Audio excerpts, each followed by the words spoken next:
je suis le premier homme politique à aborder cette question, à briser ce tabou. Le premier. Je l'ai fait pour la première fois le 16 juillet 2005 sur TF1, devant une Claire Chazal qui était interloquée. J'ai d'ailleurs eu droit à un procès à Bobigny, et au dernier moment, les 3 avocats des 3 associations qui me poursuivaient sont débinés. Je vis sous protection rapprochée, comme le professeur Redeker. Et je vous donne un petit conseil personnel. Il vaut mieux confier la France à quelqu'un qui met ses idées au bout de son courage, ou son courage au bout de ses idées, qui est prêt à risquer physiquement sa vie, sa sécurité personnelle, qui est prêt à changer de vie à cause de ses idées. Je savais ce que je faisais. Je sais ce que je fais ce soir à Lille. Tout peut arriver dans notre pays, qui est un pays de chantage, d'intimidation, du politiquement correct. Il suffit de voir ce qui est arrivé au professeur Redeker. Il vit sans le sou, dans un sous-sol, à Toulouse. Il a été abandonné par le ministre de l'Éducation nationale, par les pouvoirs publics, parce qu'il a critiqué Mahomet et qu'il a été victime d'une fatwa. Une jeune fille à Lyon, récemment, en plein ramadan, mangeait un sandwich, elle a été lapidée. Qui l'a su? Autre exemple, le préfet de la Seine-Saint-Denis, a écrit au ministre de l'Intérieur: je n'ai plus le contrôle des quartiers.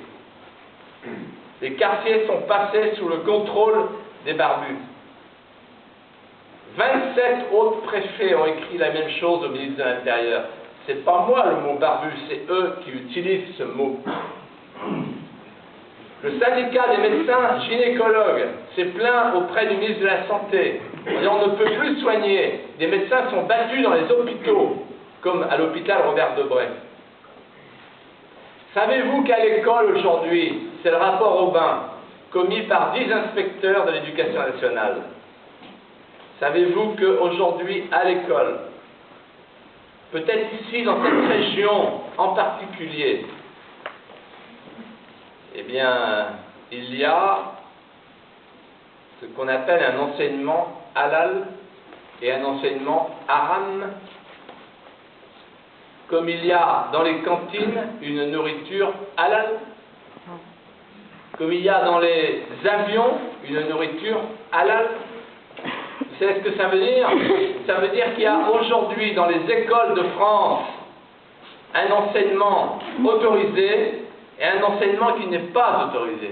Et les professeurs et les chefs d'établissement se soumettent. C'est ce qu'on appelle la dhimitude. Nous sommes des dhimmis. Nous sommes tous des dhimmis et tout le monde s'écrase. Partout, la République recule. On ne peut plus enseigner Victor Hugo. C'est pas dans l'enseignement halal. C'est l'enseignement haram. À cause de l'enfant grec de Notre-Dame de Paris. On ne peut plus enseigner Chateaubriand, on ne peut plus enseigner Camus. Dans beaucoup d'écoles, on ne peut plus parler de la Shoah.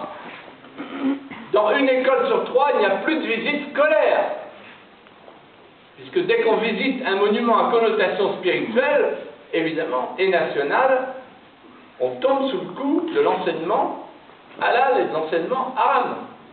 C'est-à-dire que l'école française aujourd'hui est en train de reculer. Savez-vous, par exemple, que le président de la République lui-même, chargé de décider les grandes commémorations nationales, a décidé, mesdames, mesdemoiselles, messieurs, d'oblitérer l'anniversaire de la naissance de Corneille, 400e anniversaire. On ne fêtera pas Corneille, on ne parlera pas de Corneille cette année à cause du CID. Parce que ça pouvait créer des problèmes dans les écoles. Voilà où on en est. Eh bien, un pays dans lequel l'islamisation fait reculer les lois, les traditions, la République, est un pays qui est en danger. Moi, je vous le dis avec sérénité, Ce n'est pas à la France à s'adapter à l'islam, c'est à l'islam à s'adapter à la France.